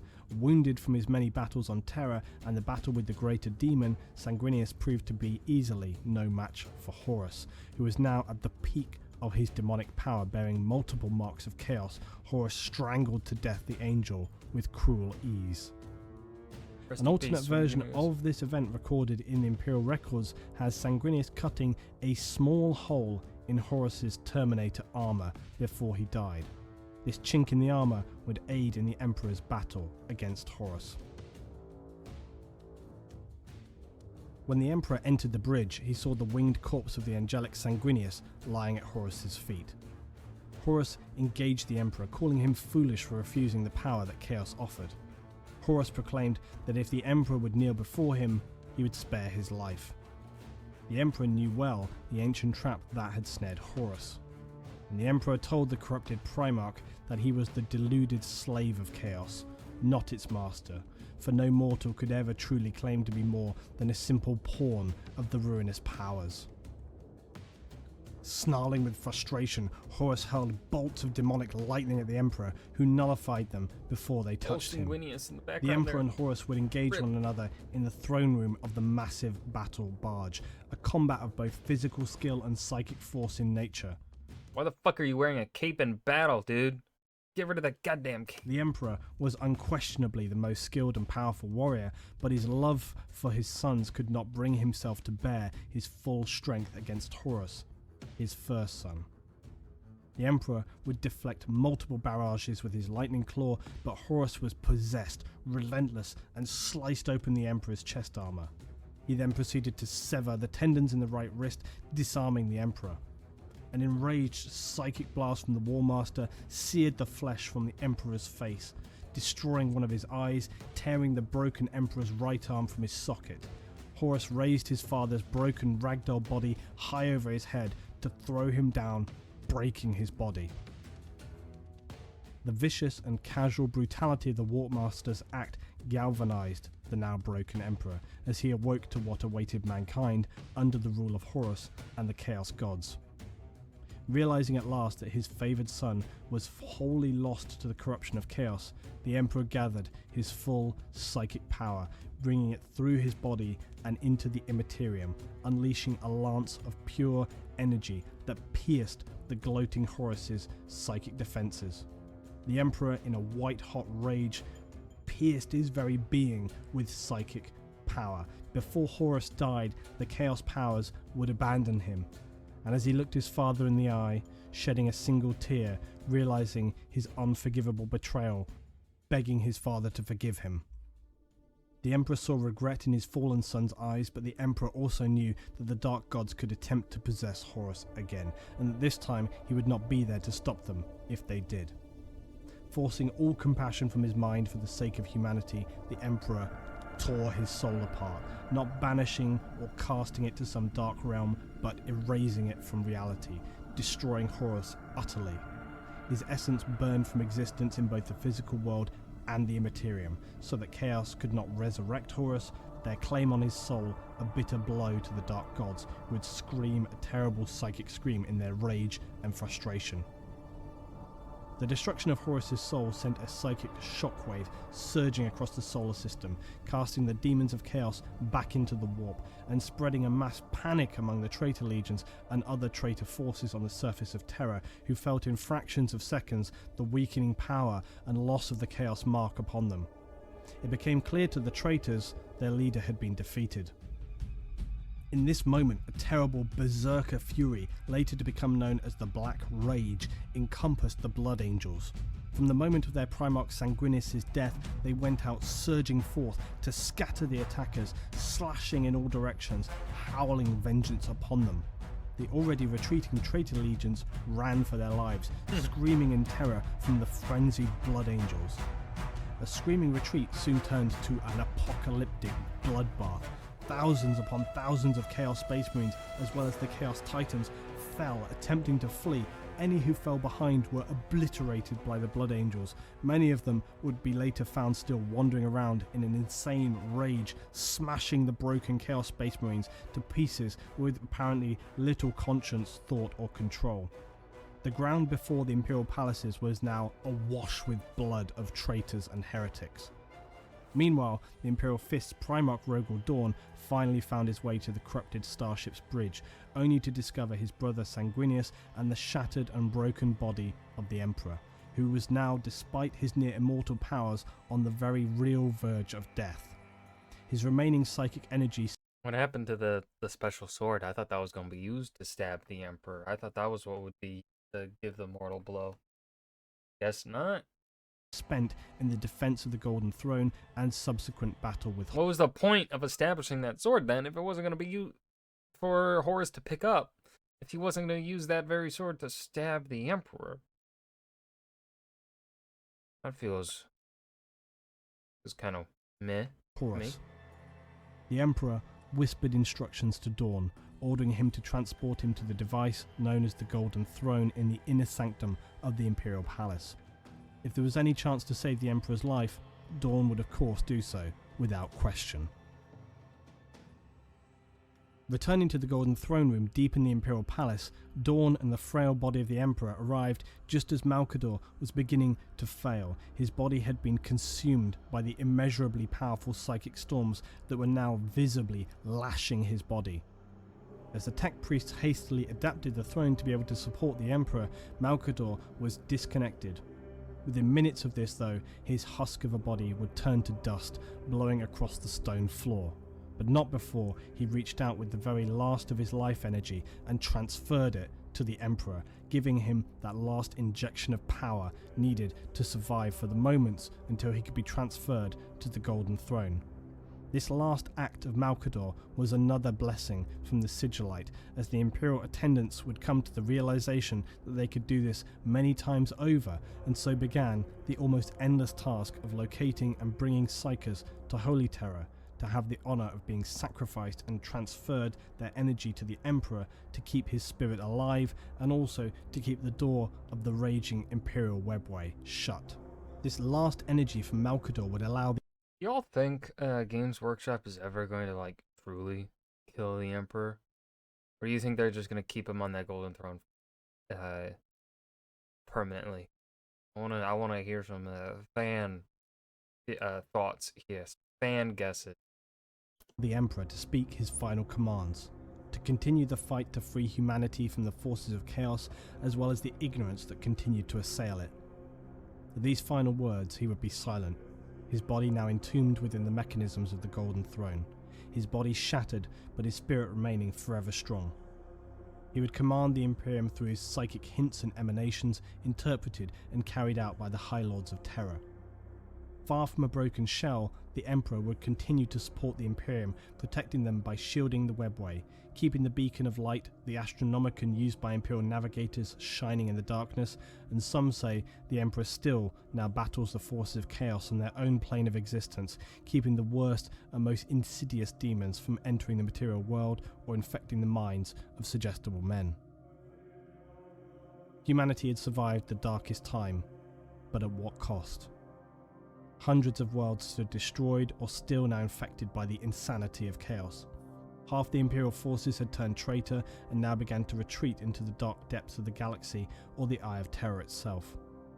Many previously prosperous worlds were now considered unsavable, and consequently Imperial fleets would arrive to perform exterminatus on these damned worlds, destroying all life on the planet, extreme. reducing it to an orbiting rock.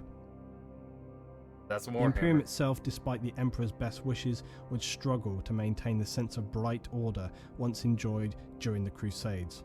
Now it would enter a difficult period, in many ways not too far removed from the 21st century, where states of repression and ignorance were often widespread and caused many of the problems they would face.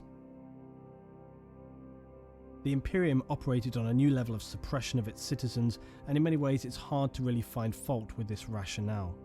Given the severe blow to their military power, the Lords of Terra and remaining Primarchs needed to hold everything together amidst a crumbling empire. A still angry and battling traitor force who was still present throughout the galaxy and Imperial systems. Worse still was that the Xenos forces such as the Orc, Eldar and later Tyranids would seize on this opportunity to exploit humanity in its weakened state and would descend to ravage Imperial worlds that were unable to be successfully defended during this time. Despite all this, the Imperium of Man would stand strong, and whilst far from the perfect empire the Emperor had sought to create, it would still represent humanity's best hope for survival. They were not cut off and isolated as they had been during the Age of Strife, and in some respects would regain much of their strength in the coming 10,000 years. Chapter 9. The Great Scouring and Reformation. More death. Now at the end of the Horus Heresy, the Imperium of Man was far from what you would call secure, but it had taken back control of the offensive and the traitor legions. These were now fleeing with gathering haste from the territories of mankind. The primary source of strength for the Imperium now lay with the Ultramarines Legion. They were in a relatively unique position of having unintentionally suffered very little damage from the heresy, being ordered to a posting far from the activities of Horus and his traitor fleet. Arriving too late to have any real impact on the final battles of Terra, Robert Guilliman found to his horror and frustration that the Emperor had already been wounded beyond repair and uncountable swathes of Marines killed in defence of the Imperial palaces. The Loyalist legions had suffered immense casualties, be it on Istvaan, Terra, or any of the myriad engagements between, and that is to speak nothing of the appalling losses suffered by the millions of Imperial Guard and Mechanicum, in addition to the many worlds that were totally lost or also destroyed at this point. One saving grace for the Imperium was that the Ultramarines had been excluded from the campaign due to their significantly larger size than most other legions. Horus feared the Ultramarines especially, as they were some of the most tactically able, the most uncorruptible, and most importantly, their overwhelming weight of numbers. Many legions in the time of the Crusade recruited from the territories that they marshalled.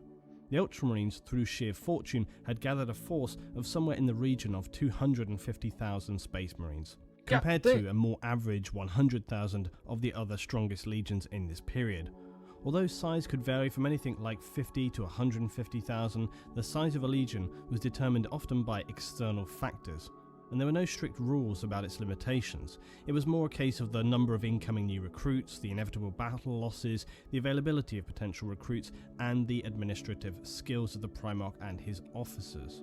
Guilliman was a great organiser and always pragmatic in his approach. Also, by coincidence, the system in which the Ultramarines were situated happened to have an especially plentiful supply of suitable new recruits who were excellent stock for genetic adaptation into Astartes. The size of the Ultramarines was particularly important at this time, as the traitor legions had themselves suffered massive losses and were now without their primary leader, Horus.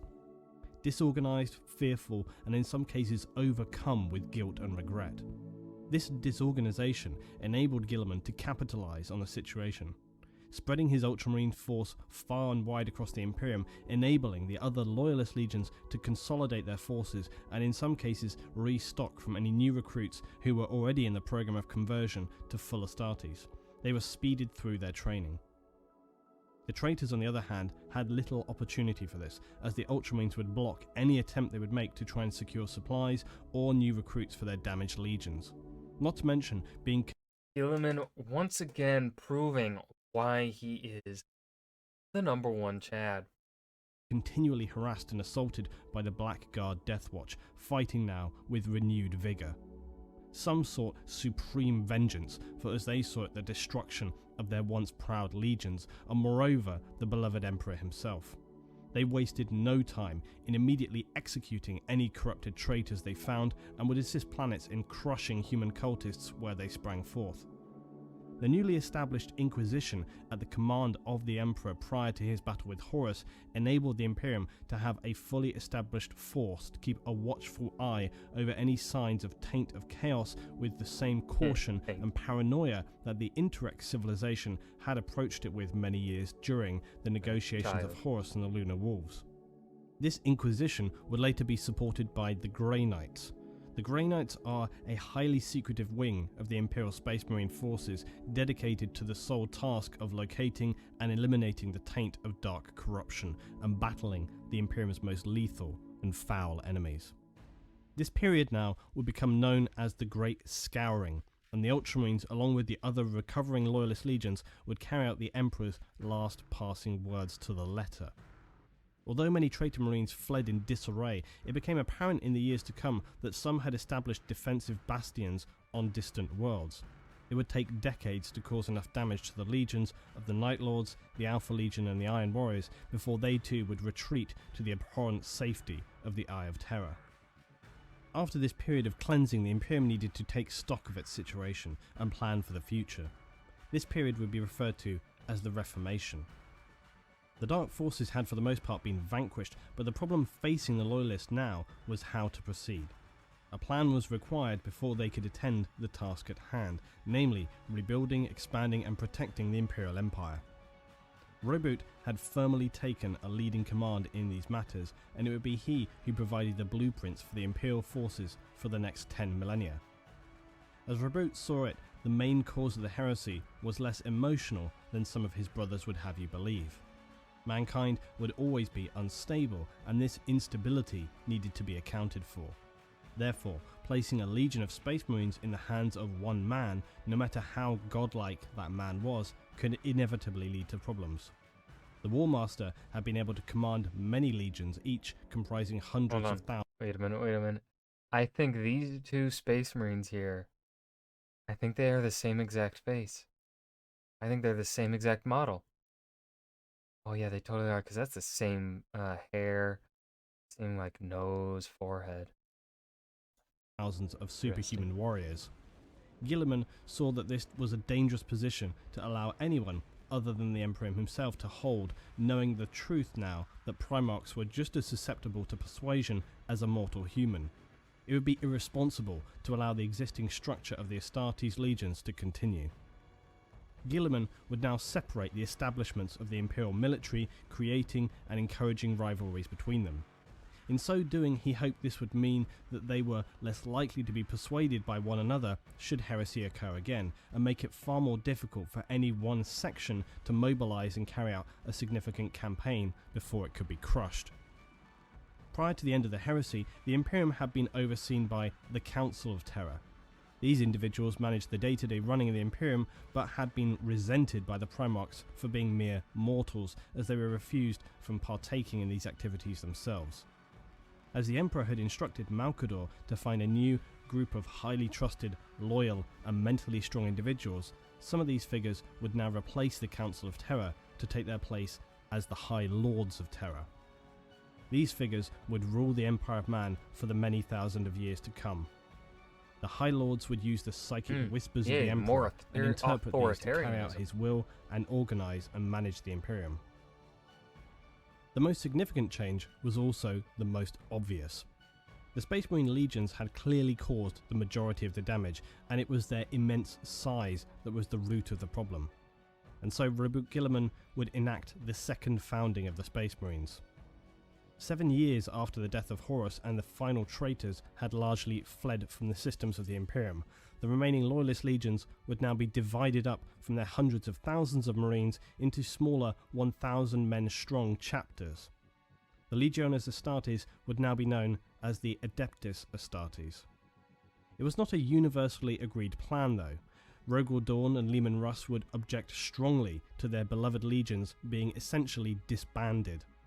But Khan and Corex of the White Scars and Raven Guard would side with Guilliman. The newly appointed High Lords of Terra also concurred with Guilliman that it was necessary to change to the system, and so this resolution would pass. Guilliman would also, in addition to these overall organisational changes, implement a new code of conduct for the Space Marines to follow, his fabled Codex Astartes. This laid out the rules and guidelines on proper organisation, tactics and order of battle for a Space Marine chapter. It also laid down strict rules to avoid the dangerous orders that came to pass during the Heresy, such as the Divinian Lodge practice, which Horus enabled and subsequently would lay the seeds of betrayal within the legions.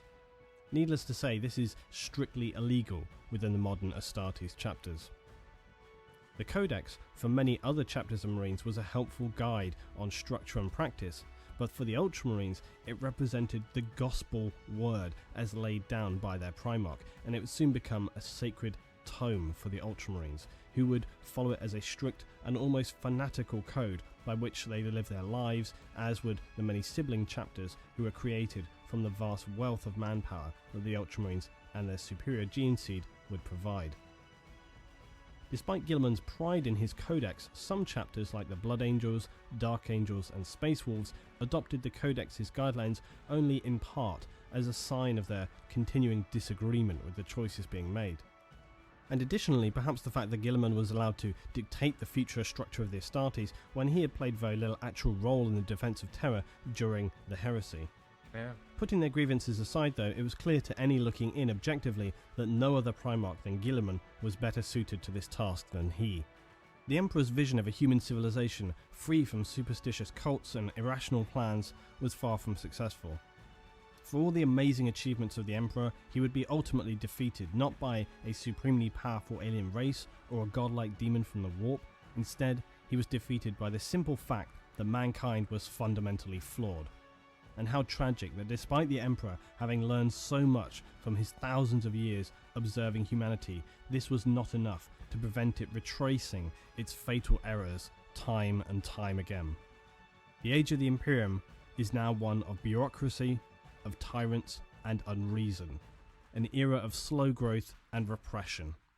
Humanity has frustratingly regressed back into religious beliefs while the Emperor sits immobile, unable to guide and enact his true will. His thoughts we can only glimpse at and are largely unknown. The immortal superbeing, whose remaining psychic power still extends over 1 million worlds, is now a ruined husk. His mortal body, to all definitions, destroyed. Although the Imperium had succeeded in preventing total annihilation from the forces of Horus and the Warp and Chaos, the cost of that conflict was unquantifiable. The ultimate loss was not that of life or territory, but the failure to establish the secular and stable empire the Emperor had hoped to create. Chapter 10, The Age of the Imperium of Man.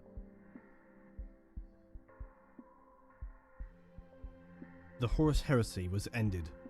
Primarch Guilliman and the Ultramarines had secured the territories of the Imperium of Man, and the remaining Imperial forces had consolidated and restructured for the future and the security of the Empire. The age of the Imperium of Man would now begin, at the end of the 31st millennium. The light and hope of the glorious Crusade era was now gone forever. Without the Emperor to lead humanity directly, the immeasurable threats to the galaxy presented to human life led the High Lords of Terra to create an imperial administration that was increasingly authoritarian, highly bureaucratic, and generally dismissive and uncaring towards individual human lives as long as its structure and authority was maintained. Religion also would begin to resurge as an important tool of social control.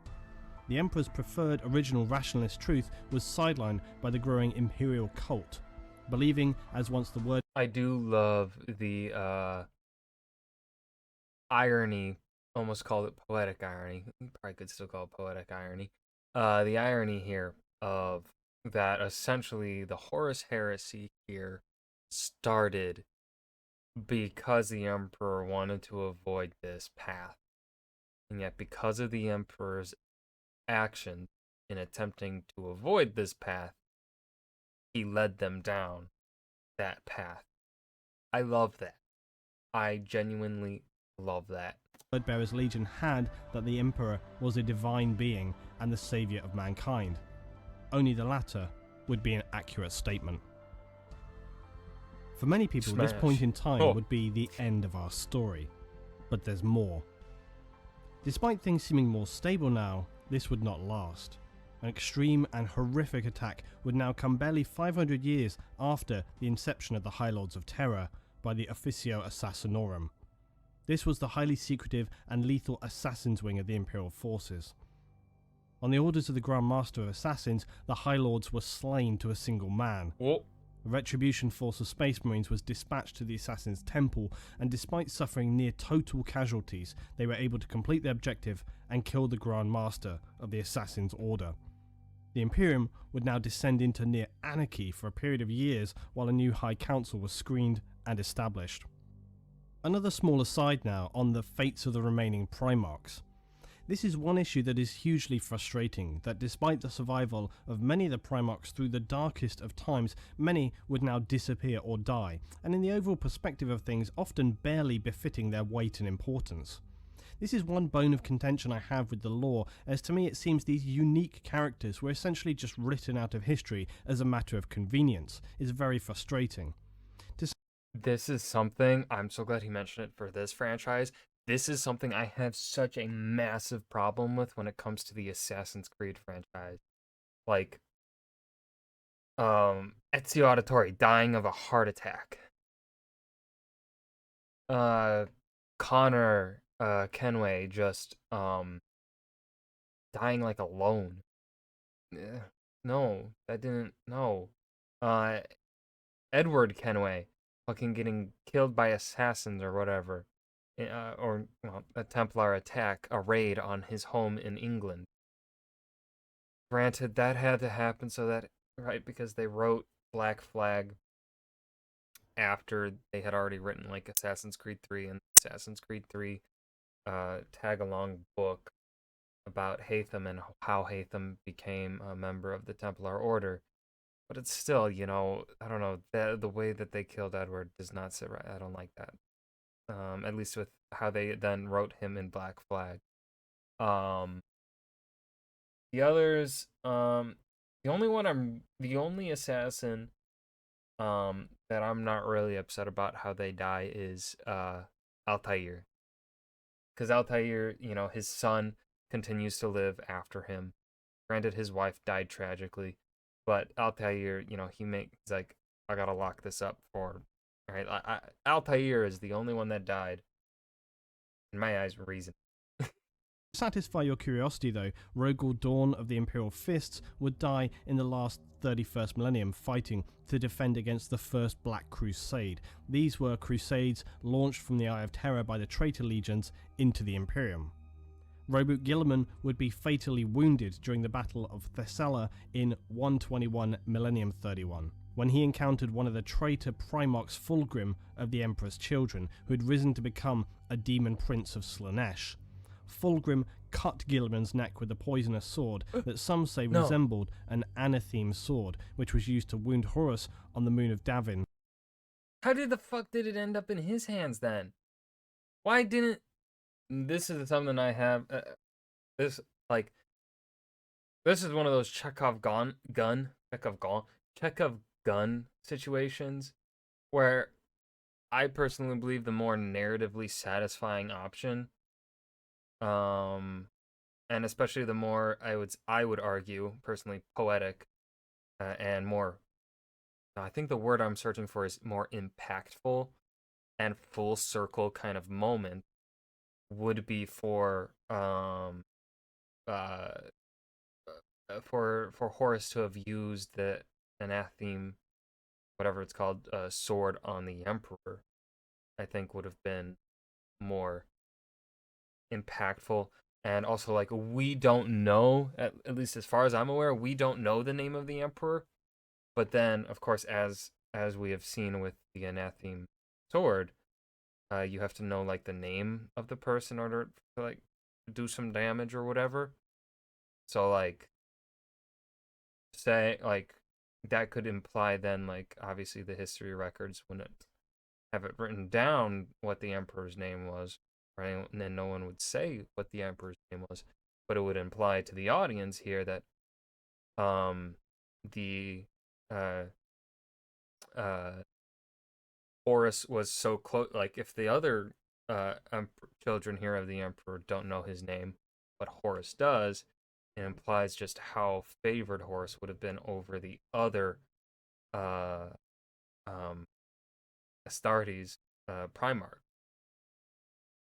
That's just my opinion on the situation here. I feel like it was a missed opportunity, because especially because like, well, what Fulgrim, what does he have to do with that weapon, right? Like Slanesh? I thought it was like something from like Nurgle or whatever, and then to have it stab um um this man Gilliman also doesn't really make much. Doesn't really. They don't. Those don't like tie in together real well. At the inception of the Horus Heresy, Vulcan of the Salamanders disappeared. He was seemingly disillusioned and broken after his legion's devastating losses during the Heresy. He vowed to return in the end times. However, he would appear some 1500 years later where he would defend the Imperial world Caldera against an Orc invasion. Wow. He would then return to Holy Terra and berate the High Lords of Terra for their petty squabblings. Vulcan would restate his return was only temporary and he was destined to appear in another time. He would later be recorded as killed battling an Orc warboss. The Salamanders though still hunt for him, believing he will return to them should they acquire the 9 artifacts of Vulcan. Jagate Khan of the White Scars disappeared through a Dark Eldar warp portal whilst he was pursuing those savage Xenos after a raid on the White Scars' homeworld. Rumours that he was captured whilst lost in the twisting paths of the Dark Eldar section of the Webway. Lionel Johnson of the Dark Definitely seems like they had made these loyalist Astarte Primarchs probably maybe too strong, and they're like, all right, we gotta write them out of here somewhere because we don't want too many of them around for the 41st millennium. That's kind of the vibe I'm getting. A similar vibe to what happened with Assassin's Creed, where it's like, oh shit, these guys are potentially problematic. Like they would solve the problems of our story here, and we need the plot to happen. So Edward, you get killed in your home. Connor, you just die alone. Yeah. Archangels returned to his homeworld of Caliban to find it in ruins and some of his marines tainted by chaos. Whilst battling them, the Dark Chaos gods unleashed a massive warp storm upon the planet, consuming the majority of structures save the Dark Angel's own fortress. But when the storms abated, the lion was nowhere to be found. The Dark Angels hold amongst their number many rumours about where he is and how one day return to them. Corax of the Raven Guard wanted to repopulate his legion after the Istvaan V massacre. He sought to accelerate the growth of his legion by obtaining a sample of the pure Primarch DNA from Terra that the Emperor had used to create his sons. The Emperor psychically implanted the memory of the ancient laboratory in his mind to allow Corax to carry out this mission, and the needed genetic material was obtained. Now though, infiltrators within the Raven Guard from the chaos-tainted Alpha Legion used a demonic essence to corrupt this pure Primarch DNA sample. causing many newly created Raven Guard to become distorted, abhorrent mutants. Corax would become so ashamed, guilt-stricken and disillusioned with himself that he isolated himself away for a whole year, begging the Emperor's spirit for forgiveness, before he would ultimately fly alone straight into the Eye of Terror to wreak revenge on the traitors. Leman Russ of the Space Wolves is one of the Primarchs whose disappearance appears to be voluntary. The Space Wolves hold a legend that says Russ went on a quest to find a means to cure the Emperor with the fruit from the mystical Tree of Life. But the truth is likely to be far more complex. Others have said that Russ travelled into the Eye of Terror to lead his lost 13th Company against Magnus the Red and the Thousand Sons Traitor Legion. Still, other legends hold that Russ was dying and that he shall return to when the Imperium most needs him, the period called the Wolf Time, to lead the Wolves of Fenris once more. With the Primarchs gone, the Chapter Masters would take command and the High Lords of Terror would truly become now the rulers of the Imperium. Thankfully though, this poor and horrific start to the Imperium would now be replaced by 3 millennia of strength and stability from the period of M32 to M35. The Imperium was able to re-establish What about my boy, what was his name, Nathaniel Harrow or whatever? What happened to him? We haven't heard from him in a while. With most of its major Bring him colonies, back. as well as securing and bringing into the Imperium many new colonies not reached during the Crusades, who proved to be immeasurably valuable. As an added bonus, Imperial forces were able to secure an incredibly rare and well-preserved STC from the Dark Age of technology, which further boosted the development of new technology. This also served to demonstrate to the Mechanicum of Mars that the Imperium was still a worthwhile ally and deserving of their continued partnership without even the Emperor. Despite the carnage and appalling threats occurring in the universe, a great many worlds within the Imperium see none of this in their lifetime, and some worlds have the good fortune to actually live in relative peace. In fact, many Imperial systems actually have very little interaction with the structure or forces of the Imperium. To many citizens, the prospect of actually seeing a fabled space marine of the Imperium, these semi-godlike figures, is a lifelong dream and one that very few people actually get to experience. The Space Marines are not posted to all planets, there are simply just too few of them now for this to be feasible. Instead, they maintain a presence on the most threatened or precarious of systems, defending the Imperium against the worst Xenos concentrations or assisting the Inquisition to seek out and destroy any signs of corruption. They also continue the search for the STCs, the holy grails of the Imperium, relics of immeasurable value. The safety of the Imperium is maintained through fact-finding missions and reports from psychers across light years of space. The Adeptus Administratum maintain a highest level of information possible so that all Imperial forces can focus their diminished resources on the most likely locations at risk. Frustratingly though, and almost unbelievably, the Imperium would now sanction religion, as many Imperial cults had risen, dedicating to the worship of the Emperor as the god of mankind. Yeah, it worked so well The the first majority time. of these would become unified into a centralized religious body known as the Ecclesiarchy. This powerful church gained momentum until the 32nd millennium, where it became the official state religion of the Imperium and the title of Adeptus Ministorum. Centuries later, Why would Gilliman allow this, though? Well, Gilliman's gone, actually, by this point in time. Never mind. Ecclesiarch Venerus II receives a seat amongst the High Lords of Terra, and after 300 standard years, the seat reserved for the Ecclesiarch is made a permanent addition to the ranks of the High Lords of Terra. Given that the Lords are meant to infer the Emperor's psychic whispers and wishes, these actions make you question how little they are actually able to communicate with the Emperor, or perhaps how much they choose to ignore, given the fact that the Emperor flew into a near rage when he discovered the actions of the Word-Bearers during the Great Crusade. Should the Emperor ever return to the Imperium reincarnated, which is entirely feasible, those pledged to any Imperial religion or who took a hand in its establishment would be... Ooh, wait a minute. So either is the Emperor even still alive then? Like, does this then infer that the husk on that throne is just dead? Like, the Emperor is dead, and when they sacrifice people, they are sacrificing them essentially just to keep the warp, like, semi-stable or whatever the fuck the Golden Throne is supposed to do.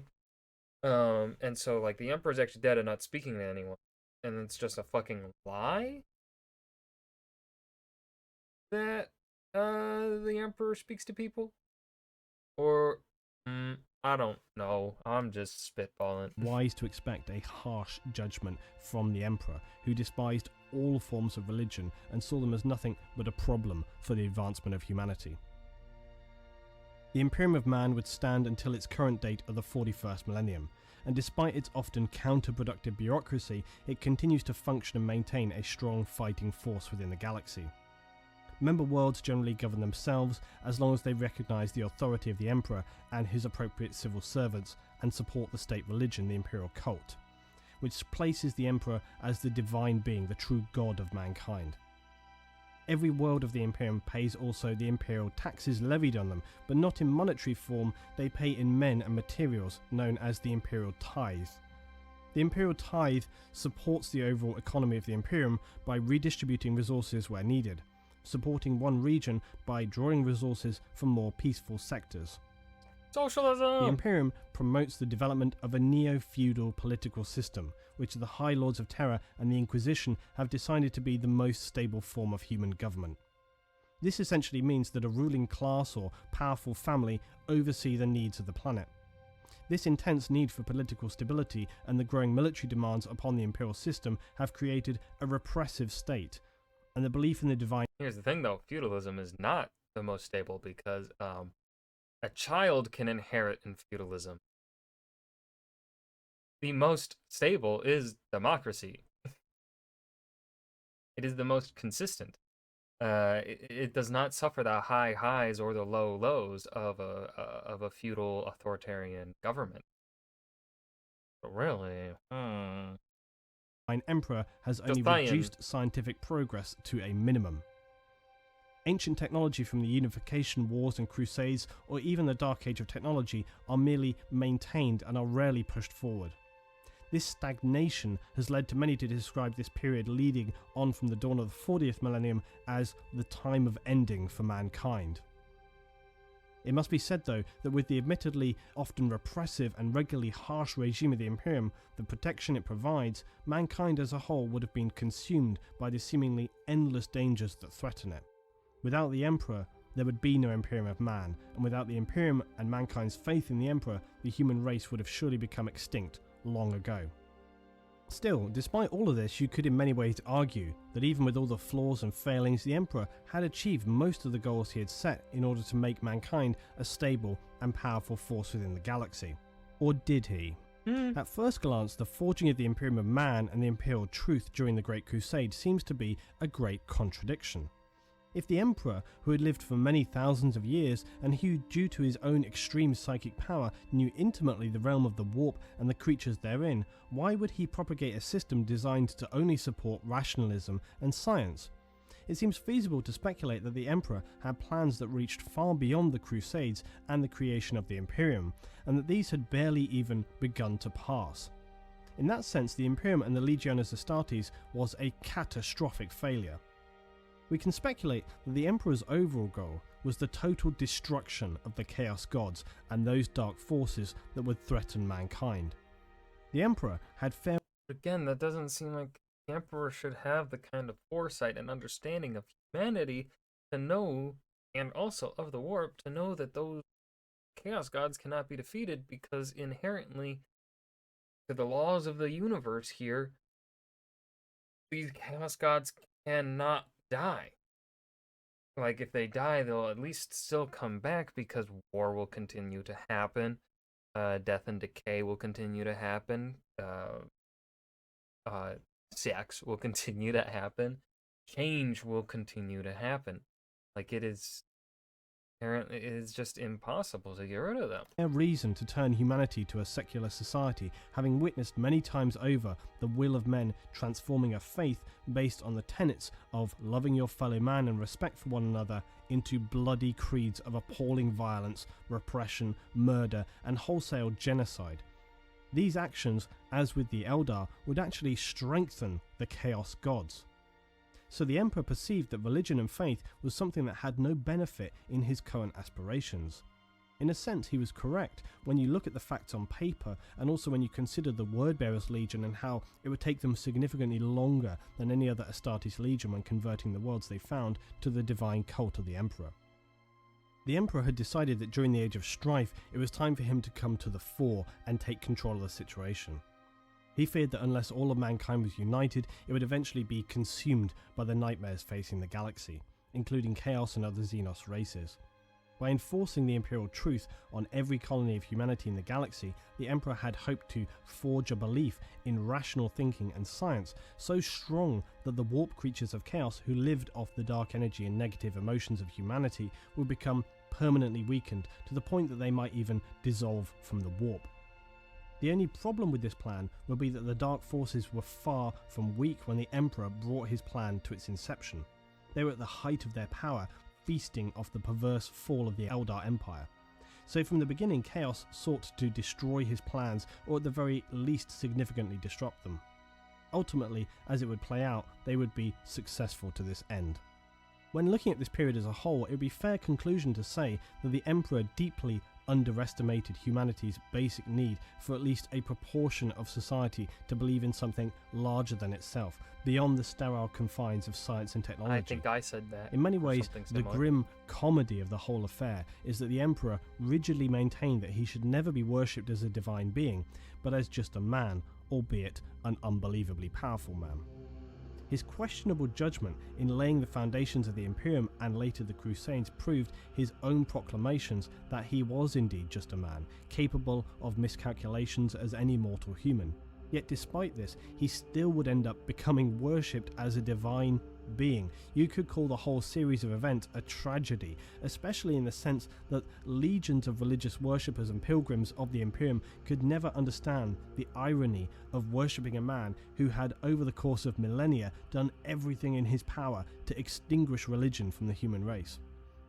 To rub salt into the wound, though, it is especially contentious that the binding factor in holding the Imperium together after the Heresy was in part, of course, the Ultramarines, but also, significantly, religious faith in the Emperor himself. Added to this, though, humanity's religious faith in the godlike Emperor would actually empower his psychic form in the warp and enable him to combat chaos on their own plane, as well as continuing to guide and protect humanity in the material world through the Astronomicon and his ever-guiding light. Which all seems ultimately ironic that for all of the Emperor's efforts to destroy organised religion, it would ultimately become his saving grace. Though the price for the survival of the Imperium and humanity had been at a level beyond comprehension and a cost far greater than the Emperor hoped humanity would have had to bear, a new version of the imperial truth had become predominant among the million worlds of mankind. A truth that lies at the heart of the imperial creed. A simple truth that strengthens all from the weakest human citizen to the most powerful superhuman Astartes. The Emperor protects. At the end. Finally over. Yeah, I think it's over. Okay. Oh, this was a long one. It was exhausting. But the Horus Heresy essentially does, at least from this video, from the vibes that I got, and the explanation that Lewitton gave of it, the rundown, it essentially gives what the kind of things that I like to see in stories and stuff like that. It like that, especially the irony of the whole situation. I really do enjoy a lot. I think that's fucking cool as shit. How just ironic really the whole situation is. So yeah. That was the Emperor of Man, Heresy, and the Imperium Warhammer 40k lore/history. I am tired and hungry, so I hope you guys enjoyed. Remember to hit that like button and subscribe for more, and I'll see you guys in the next video. Peace.